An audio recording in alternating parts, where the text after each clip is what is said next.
During the First and Second World War, the best codebreakers and cryptographers have worked tirelessly to figure out what was written in it, without success. They say some books read you while you're reading them, and then there are the others, the ones that seem to know you before you even open them. One such book has baffled scientists, scholars, and seekers for over 600 years. It has no title, no author, and no translation. But what it does have is the secret codes to control the universe. It's called the Voynich Manuscript. Part 1. The Whispering Pages of the Voynich Manuscript. Stored in a quiet vault in the Beinecke Library at Yale, this old book is unlike anything else in the world. Its pages are filled with symbols no one can read, drawings of strange plants that grow nowhere on Earth, women wearing no clothes floating in green pools, stars swirling beside human figures, and lines of text, soft, looping, gentle letters that look almost like a dream someone once tried to write down.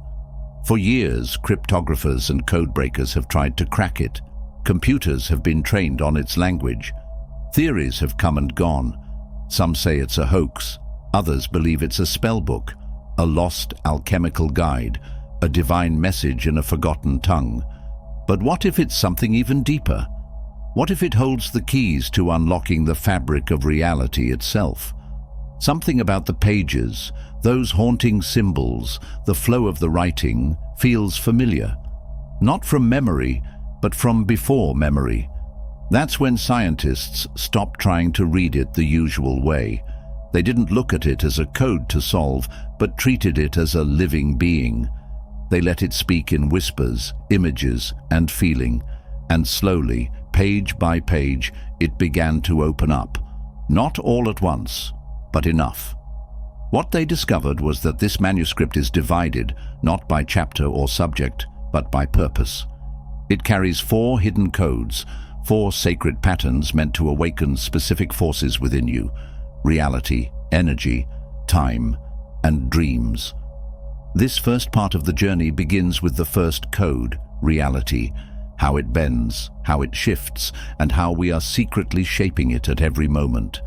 There's a page in the manuscript that scholars call Folio 33V.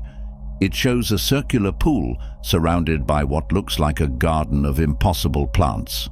Inside the pool, small human-like figures are reaching toward the edges, almost as if trying to climb out of a mirror. Above the pool, stars are drawn, not randomly, but in a spiral, a path, a pattern. The page doesn't say anything in a language we know, but it doesn't need to. Because what it shows is a truth many mystics have whispered for centuries, that what we call reality is not fixed. It's fluid. It flows like water, and your consciousness, your awareness, is what stirs it. The Upanishads, ancient Indian texts, say it like this: "You are what your deep driving desire is. As your desire is, so is your will. As your will is, so is your deed. As your deed is, so is your destiny." The Voynich page seems to echo this idea. The human-like figures in the pool are not just swimming, they are shaping. The ripples around them match the stars above them. As above, so below. As within, so without. This is the first code. Reality responds to awareness. It bends to intention. The Voynich doesn't explain this in words. It shows it in symbols, in shapes that bypass logic and go straight to the part of you that remembers how it all works. The code is not meant to be translated, it's meant to be felt. And once you begin to feel it, your perception starts to change. You begin to notice how your thoughts are not just private, they're creative. The way you see a situation shifts the outcome. The energy you bring into a room changes how others behave.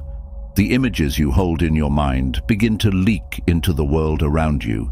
This isn't magic in the way movies show it. It's older than that.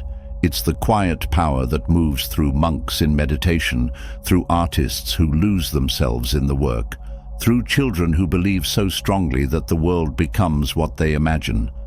The Voynich manuscript doesn't scream these truths. It hums them. It waits for your stillness, your trust. And here's something else. On another page, right beside that spiraling pool, there's a drawing of a plant that doesn't exist anywhere in nature. Its roots twist inward, not into the soil, but into a circle, into itself. Its leaves are shaped like waves, and its center holds a clear, empty space, like an eye that sees nothing and everything at once. Mirroring this, there's a Sufi story about the eye of the heart. The story says that God hid a mirror inside every human soul, but it's covered in dust, and every true moment of silence wipes a little dust away. When the mirror is clean, we see that the world we thought was outside was always inside us. That plant in the Voynich feels like that mirror, a symbol for the self that recognizes its own reflection in everything. When you begin to accept that reality is a mirror, not a prison but a canvas, you stop feeling stuck. You start feeling powerful, playful, connected. This is the first code in the manuscript. It teaches us that reality is not solid. It's soft. It moves when you move. It responds to your direction, not always instantly, but always honestly. It doesn't give you what you want just because you ask. It gives you what you believe. The next code, energy, builds upon this truth. But we're not there yet. For now, hold this. Reality is a reflection, not just of your thoughts, but of your deepest emotions, your attention, your silence. When you begin to honor this, the world starts whispering back. You will begin to notice patterns, people who show up at the exact right time, songs that answer your questions, dreams that bring messages you didn't ask for but needed. The Voynich manuscript didn't come to us by accident. It was preserved by fire, by weather, by time, because its message is for now, for this moment, for you. The first code is awake. Are you? Part 2. The Code of Energy, Hidden Currents and the Fire Beneath the Skin. Next, there's another page in the Voynich manuscript that many flip past quickly. It doesn't look special at first. No mysterious plants, no spinning stars, just lines and curves, circles inside of circles. But if you sit with it, if you let your eyes soften, it begins to move. What you're seeing is not just ink. It's a map, a current, a spiral that twists through every living thing. This is the second code, energy. Not the kind you plug into the wall, not just the energy you feel when you're tired or full of life. This is something older, something deeper, a language of motion that flows inside you, around you, and through the invisible space between all things. The Voynich doesn't explain this in any known language, but the images on certain pages say enough. Take folio 75R, for instance. Here, small human forms are drawn with winding lines passing through their bodies, connecting head to heart, stomach to spine. They don't look like veins, they look like rivers, or more truthfully, channels. Many who've studied these figures have guessed they might represent the flow of lymph or some unknown anatomy. But when scientists saw them, many of them didn't think of the body. They thought of the meridians spoken of in ancient Chinese medicine, the ones that carry qi, life energy, the ones that acupuncturists touch with needles and healers follow with hands. The Voynich lines move just like those meridians, through centers that seem to light up, and in those glowing points there's a pattern.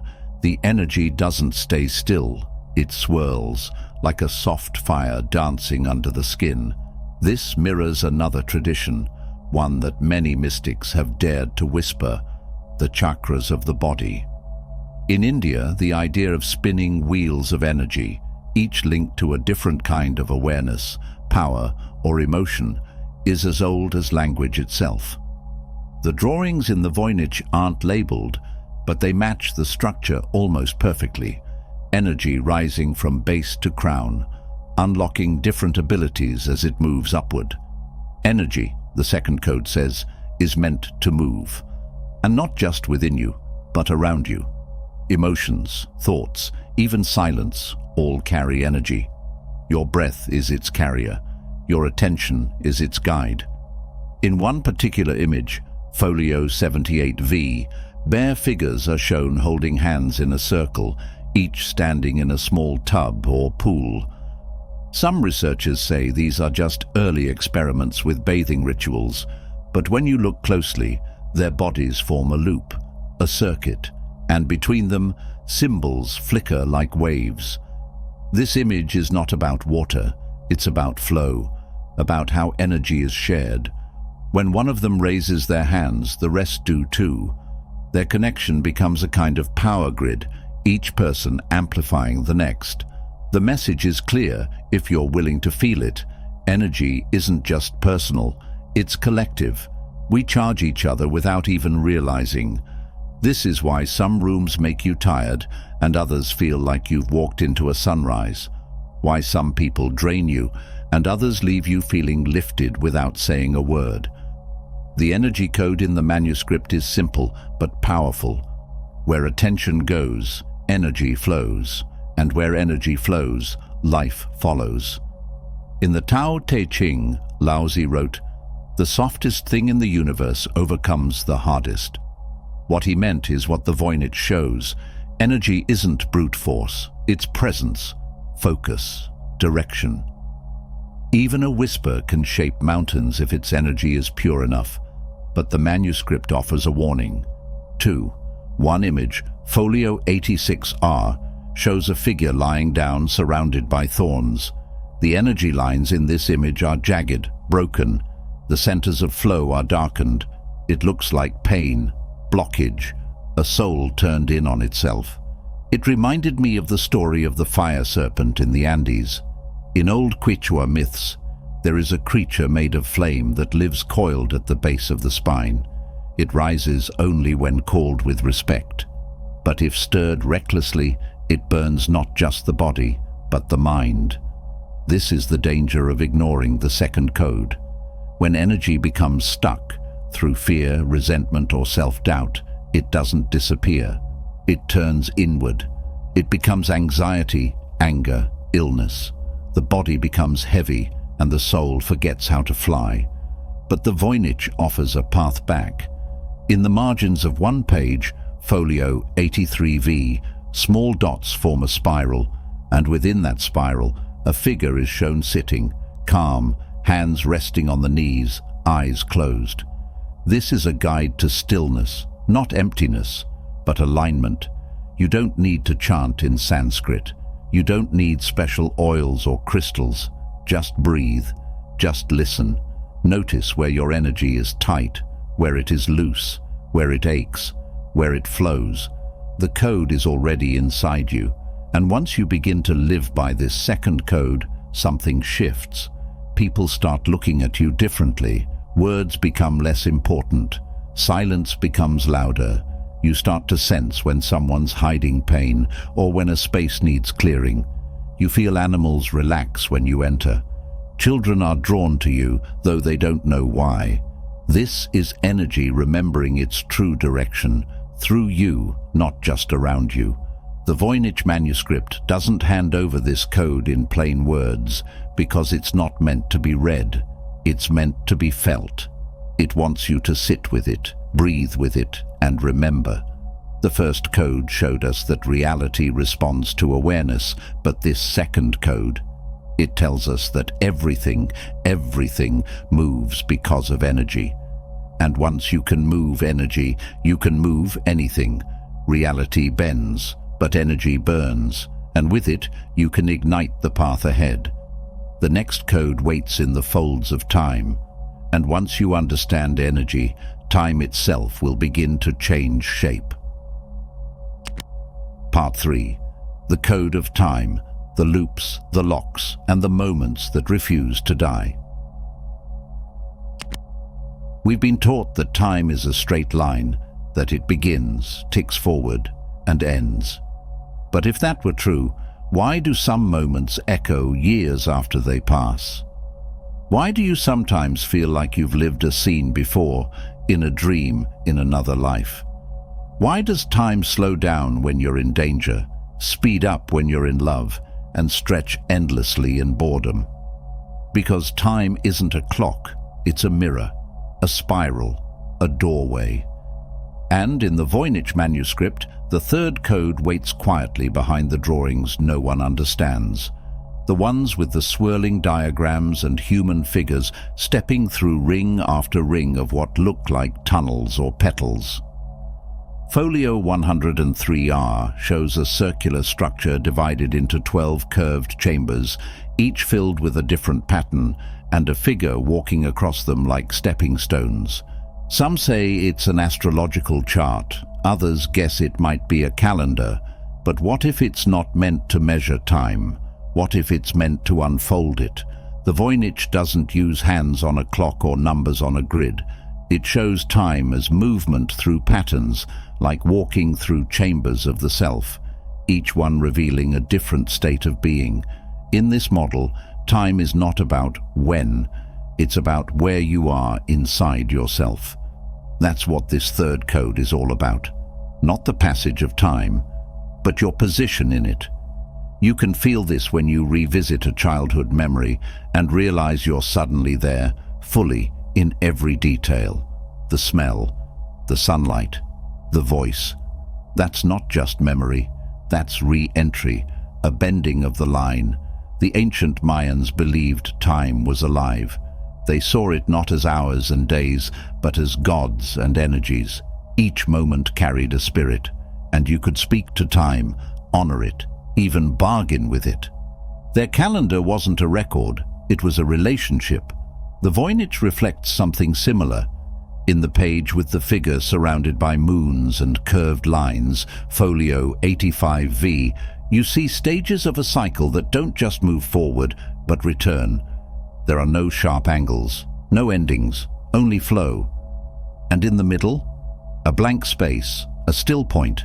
That, I believe, is the key. This blank center is the space outside of time, the place mystics call the now. Not a second on a clock, but a doorway to all time. Eckhart Tolle once said, "Realize deeply that the present moment is all you ever have." And what he meant wasn't that time disappears, but that you disappear from time when you enter presence. The third code in the Voynich teaches us how to move through time, not as its prisoner, but as its partner.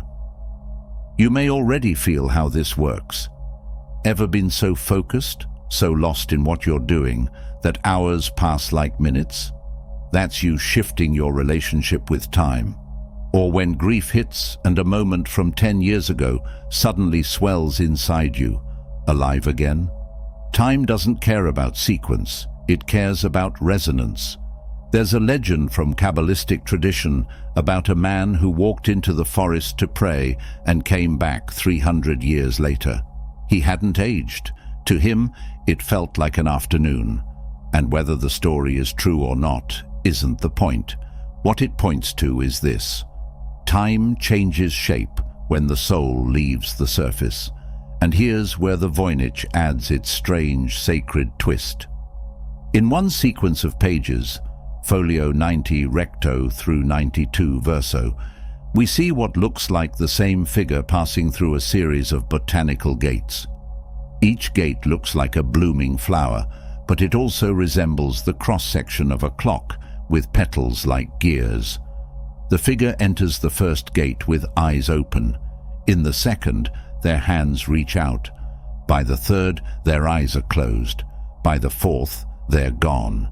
This isn't death, it's entry into timelessness. Time doesn't end, but it can be exited, and when it is, intuition heightens, healing quickens, synchronicity becomes common. You begin to meet the right people without effort. You speak before someone says what they were thinking. You dream something that happens the next day. The third code tells us, time is not a river, it's a sea. You can float, you can dive, and you can choose which current to ride. And when you learn to ride it, you stop chasing the future. You start inviting it. You stop fearing the past. You start listening to it. This is why old spiritual traditions all emphasized stillness. Monks sit, Sufis spin, yogis breathe. They're not escaping life. They're exiting time.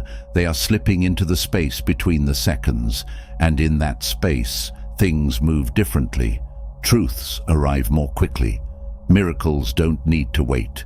In modern life, we're trained to be time's servant. Wake up, rush, schedule, sleep, repeat. But the Voynich is a gentle hand pulling you sideways, whispering, "You're not late. You're just not aligned." Time isn't a wall, it's a curtain. And once you know how to part it, what waits behind it is not just freedom, it's clarity. The first code bent reality, the second sparked energy. This third one, it turns you into a traveler, and just ahead, past time, past logic, past all fixed things, lies the fourth and final code. Part 4. The Code of Dreams, the world that writes you while you sleep. There's a page in the Voynich manuscript where it looks like the plants are moving. Not just growing, but reaching, bending toward something.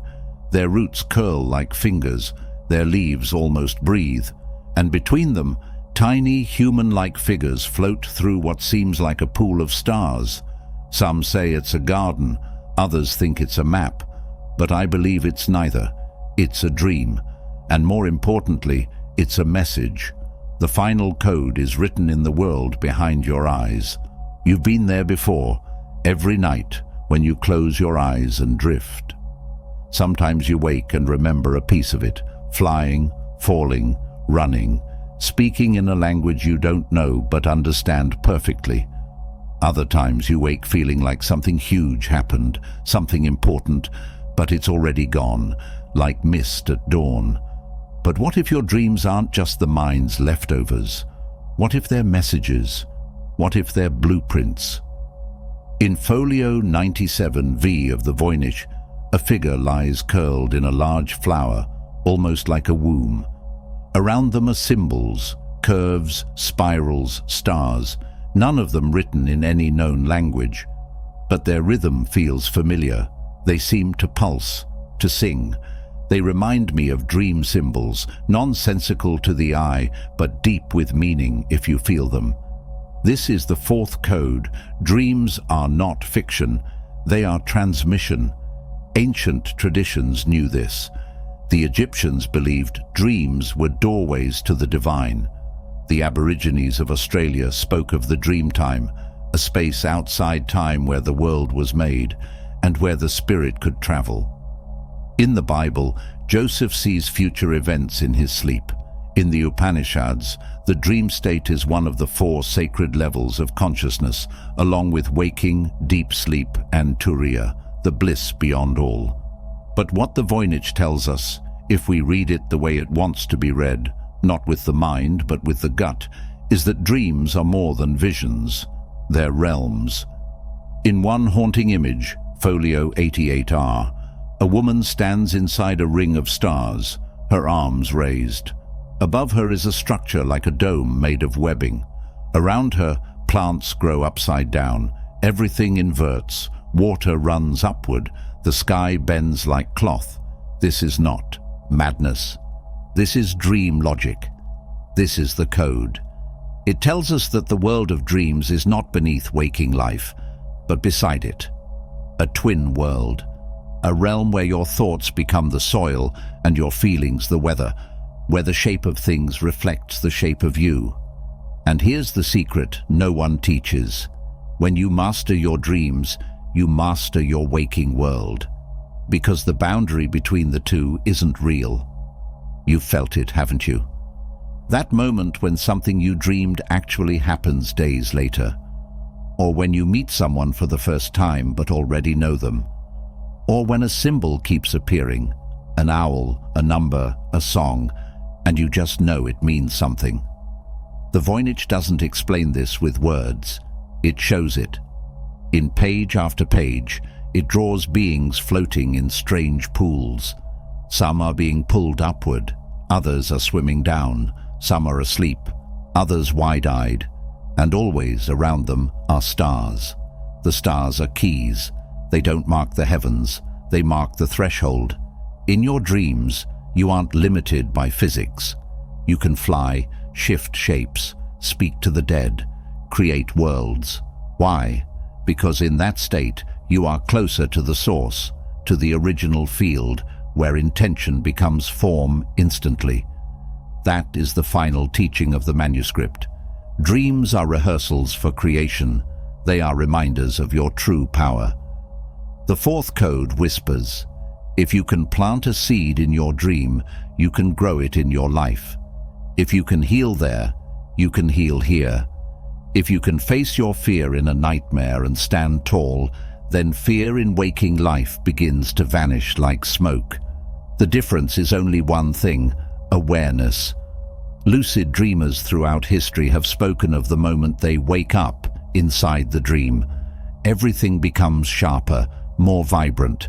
You can touch walls, speak stars into being, rewrite the ending.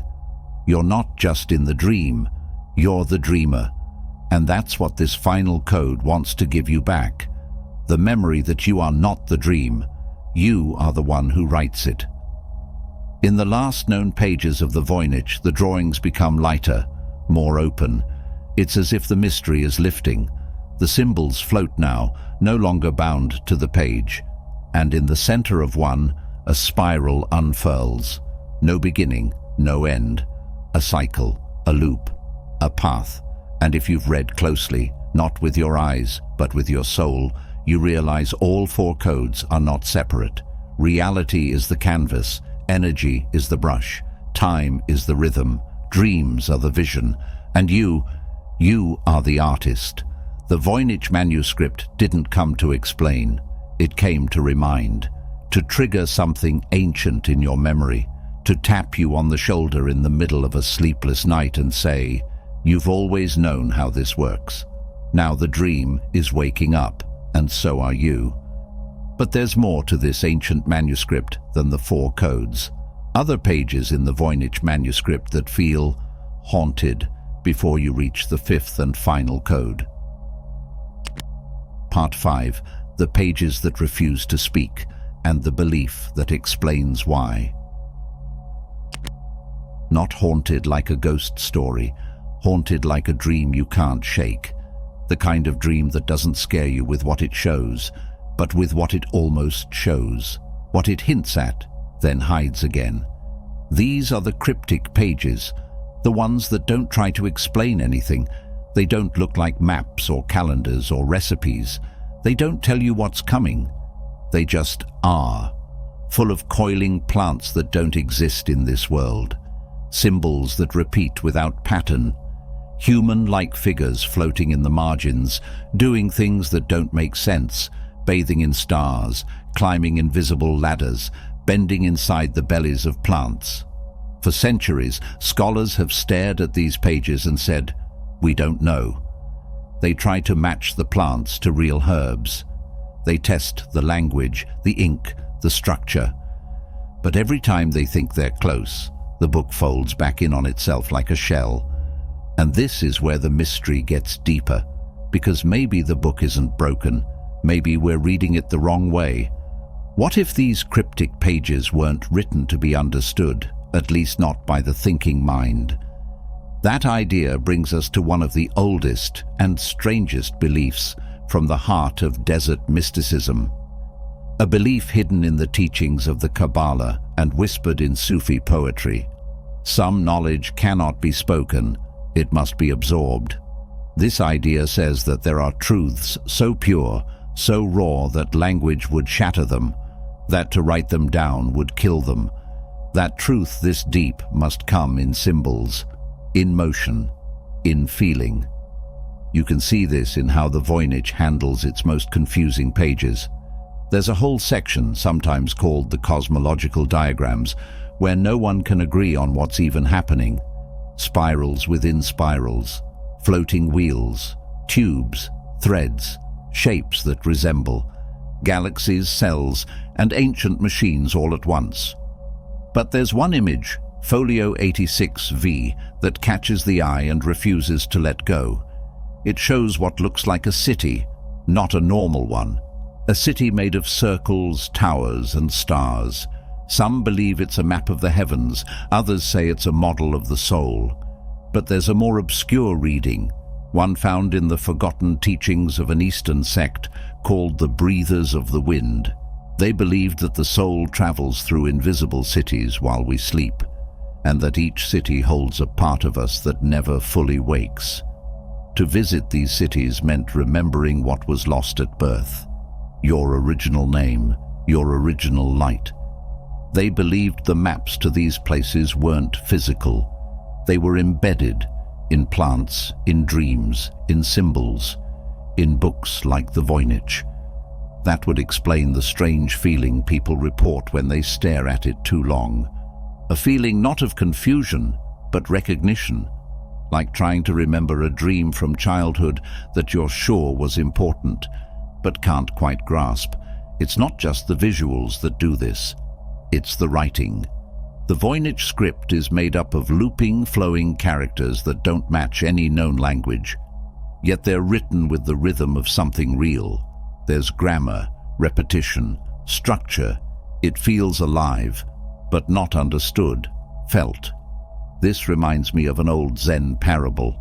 A student asks the master, "What is the ultimate truth?" The master says nothing. He simply holds up a flower. The student waits. Still nothing. Finally, the master smiles and the student understands. The parable never says what the student saw, because it wasn't about the flower, it was about the space between the words. That's what the Voynich is filled with, not just pictures but spaces, places for your soul to breathe and your mind to pause. And in those pauses, something starts to stir. One belief from the Zohar, a sacred mystical text in Judaism, says the world was created with black fire on white fire. The black fire is the visible text, but the white fire, the space around the letters, is where the divine truth hides. That's where God whispers. That's where the real knowing lives. If you hold that belief in your heart while reading the Voynich, the cryptic pages change. They stop being puzzles, they become portals. What if the floating figures aren't meant to be decoded? What if they're mirrors? What if the strange plants are versions of you, in forms your waking eyes can't recognize? What if each symbol is a seed, and only opens when you water it with time, silence, and presence? In the last pages of the manuscript, the text breaks down further. The symbols thin out, the images become quieter, as if the book is dissolving itself, letting go of even its last threads of meaning. And that's where something remarkable happens, when there are no more codes, no more diagrams, no more theories left. There is only you, and the silence, and in that silence, the shift begins. The cryptic pages are not broken, they are not mistakes, they are invitations, not to the mind, but to the part of you that has never forgotten, the part that lives in dreams, that breathes between thoughts, that knows the stars by their song, not their name.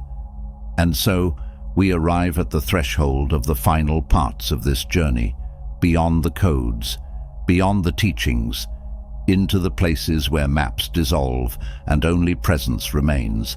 The manuscript has been patient. Now, it's your turn to listen. Part 6. The Code of Life Hidden in the Living Pages. A low hum beneath your ribs.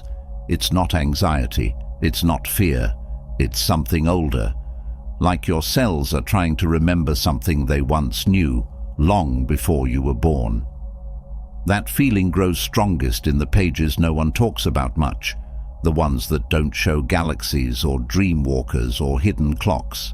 These pages look simple, maybe even boring at first glance. They show plants, roots, leaves, and drawings of women, many of them naked, curled into flowers or climbing out of them like they're being born. It's a strange pattern, a rhythm, one that repeats over and over across page after page. It's almost like the book is trying to say, this is the secret. This is where the code of life begins. But it doesn't say it in words. It says it in images. And that's important because the life we live doesn't begin with words either. It begins with breath, with warmth, with a heartbeat in the dark. And just like the manuscript, it begins in silence. In the East, there's an old belief whispered in temples and among healers in the high mountains. It says, life is not something you are given, it's something you are chosen to carry. The soul, they believe, is not placed into the body like a bird into a cage. It weaves itself into flesh, breath, and bone, one thread at a time. And that weaving is a dance, a secret one, hidden in the cycles of nature, in the opening of flowers, in the slow spiral of water. The Voynich seems to echo this in its strange obsession with bathing women and botanical forms. They're not just decorations. They are symbols of transformation, of purification, of rebirth. There's a belief in a lesser-known Taoist school that the true womb of life is not the one we're born from. It's the inner chamber of breath and spirit that we return to again and again. They call it the Sea of Qi, the place deep in the belly where life energy is stored, created, and renewed. According to this belief, every moment of stillness, every true breath, is a return to the source. And every time we return, something is rewritten in us. Now think of the Voynich images again. Women dissolving in flowers, swimming through roots, rising from water. This could be a reflection of that idea. Life not as a one-time event, but as a cycle, a return, a rhythm written in the body and repeated in the soul.